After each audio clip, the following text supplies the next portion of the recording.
विक्रम और बेताल की कहानी का सिलसिला फिर शुरू हुआ। बेताल अपने पेड़ पर उल्टा लटका था।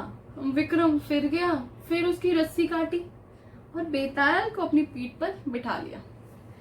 विक्रम ने अपना रास्ता शुरू किया। बेताल ने विक्रम से कहा कि विक्रम सुनो, एक धर्मपुर नाम की नगरी थी, उसमें धर्मशील नाम का राजा राज करता था। उस राजा का एक सेवक था जिसका नाम था अंधक। एक दिन उस सेवक ने राजा को एक सलाह दी। सेवक ने कहा कि राजा, आप एक माता का मंदिर बनवा दीजिए। उस माता का मंदिर में हम पूजा करेंगे तो हमारी जो भी मनोकामना होगी सब पूर्ण हो जाएगी। राजा ने जैसा उस सेवक ने कहा था वैसा ही किया। राजा ने एक बहुत ही सुंदर और विशाल माता का मंदिर बनवा दिया। अब राजा हर रोज उस मंदिर में माता की पूजन के लिए जाता।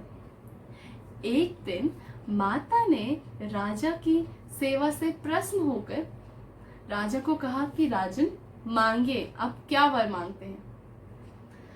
राजा के कोई भी संतान नहीं थी, तो राजा ने कहा कि देवी, मुझे एक संतान दे दीजिए। तो राजा को एक की बजाय 2 संतान मिली, एक लड़का और एक लड़की। राजा बहुत प्रसन्न हुआ और ऐसे ही उनकी नगरी में खुशहाली छाई रही। एक दिन उस राजा के राज्य में बहुत ही बड़ा और विशाल मेला लगा। उस मेले में बहुत सारे लोग अलग अलग राज्यों से भी आए, क्योंकि उन्हें झूला झूलने का मन था, उन्हें अलग अलग खिलौने खरीदने थे, उन्हें अलग अलग चीजें खानी थी। अब एक किसी और राज्य से 2 दोस्त जो कि धोबी के बच्चे थे, वो भी उस राज्य की तरफ मेले में जाने के लिए प्रस्थान करने लगे। अब जैसे वो उस मेले में जाने के लिए रास्ते पर चल ही रहे थे कि एक लड़के का, दोनों दोस्तों में से एक लड़के की नजर उस मंदिर पर पड़ी, उस विशाल और सुंदर मंदिर पर पड़ी। उसने कहा कि दोस्त, पहले चलते ना, मंदिर देख कर आते हैं, मंदिर में माता के दर्शन करेंगे और फिर जाकर मेले में घूम लेंगे।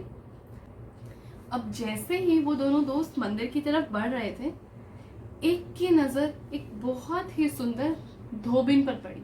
एक लड़की जो बहुत ही सुंदर थी, वो भी मेले की तरफ ही जा रही थी।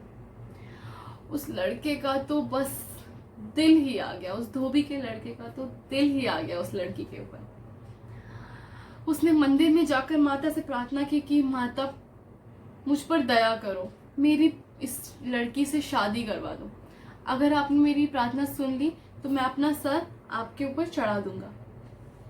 अब वो लड़का दिनों दिन मेले में घूमने के बाद भी जब वो घर गया, पूरे मेले में हर टाइम उस लड़की की ही बातें करता रहता, उसी के ही ख्यालों में खोया रहता।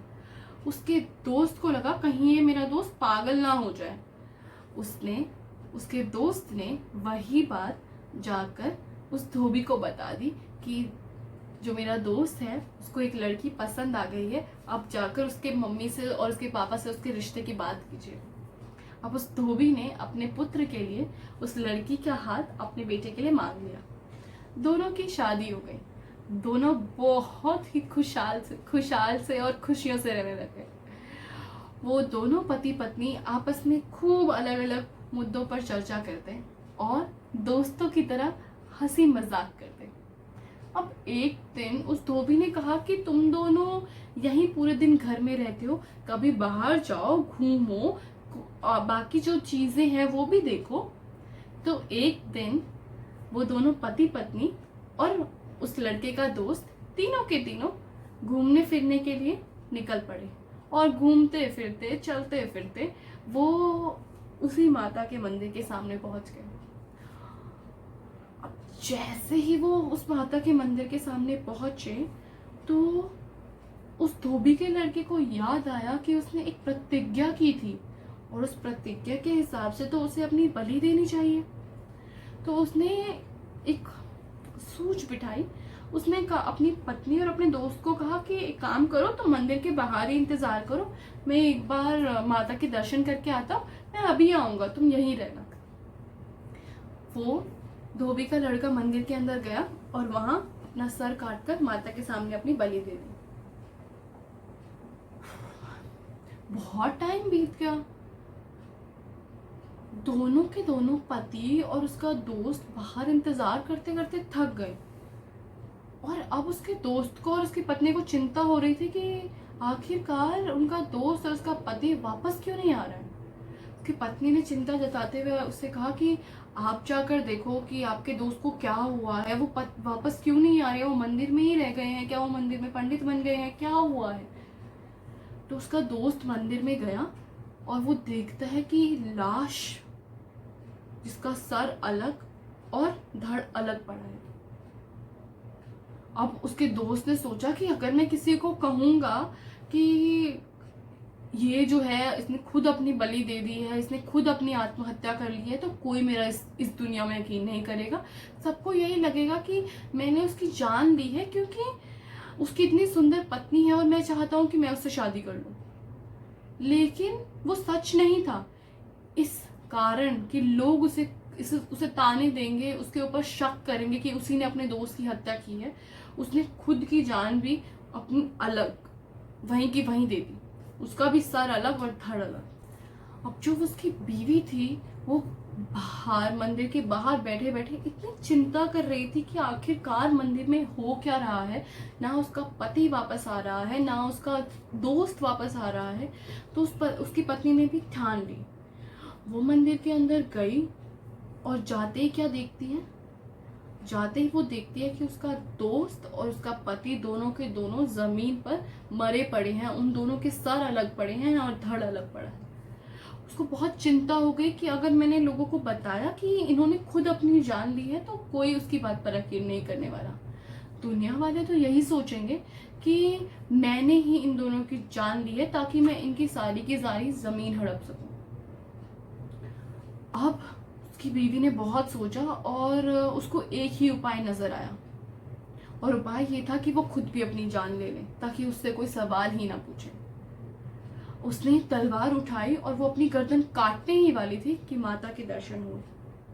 माता ने कहा, बेटी मैं तुम्हारी भक्ति से बहुत खुश हूँ, मांगो तुम क्या वरदान मांगना चाहती हो।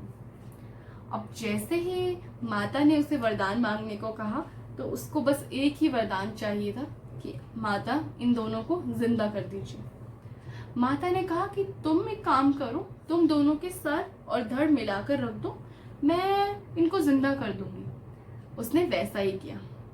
जैसे ही उनके सर और धड़ पास पास रखे थे, माता ने कहा तथास्तु, और दोनों के अंदर चांद फूट गई। अब सब ने माता का धन्यवाद किया, लेकिन एक समस्या थी।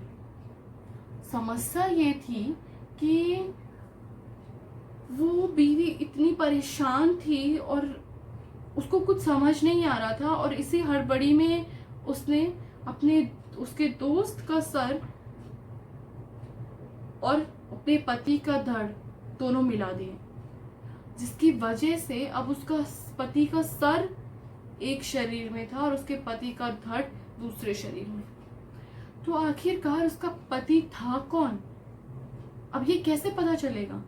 तभी की तभी बेताल ने विक्रम से यही सवाल पूछा कि विक्रम तुम जो इतने समझदार हो, तुम बताओ कि आखिर पति कौन है।